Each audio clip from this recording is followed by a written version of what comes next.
www.ex-press.ro. Ia pulsul Moldovei. Multă armonie în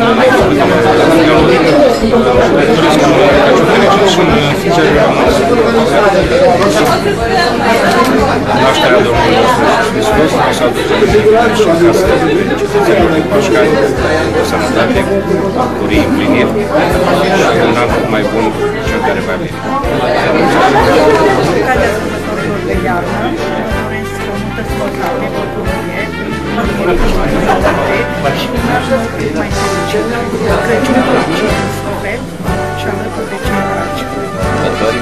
Aș dori să urez cetățenilor din municipiul Pașcan sănătate, pace, liniște și să aibă mare încredere în noua echipă din Consiliu și Primăria. La mulți ani, sănătate și o viață mai bună în anul viitor. Da. Dragi păștăni, nașterea Domnului Iisus Hristos să vă găsească pe toți sănătoși, să aveți pace în suflet și în familie, sănătate și prosperitate. Anul 2012 a fost un an dificil, un an greu, un an cu destule probleme. Dar important este faptul că am reușit să depășim aceste momente și cu speranța că anul 2013 va fi mai bun și împreună vom rezolva o serie de probleme absolut necesare pentru municipiul nostru. Sunt convins că doar împreună vom putea duce la îndeplinire toate proiectele la care ne-am angajat din anul 2012.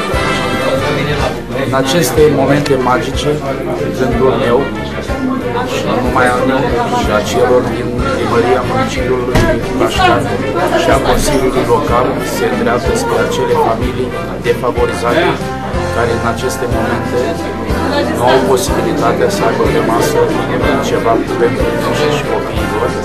De aceea, Consiliul Local împreună cu Primăria au distribuit peste 4.000 de bonuri sociale în valoare de 200.000 de lei, 2 miliarde de lei, iar familiile care împlinesc 50 de ani de la căsătorie pe data de 28 ianuarie sunt invitate la Primăria Municipiului Pașcan pentru a sărbători acest eveniment așa cum se numește.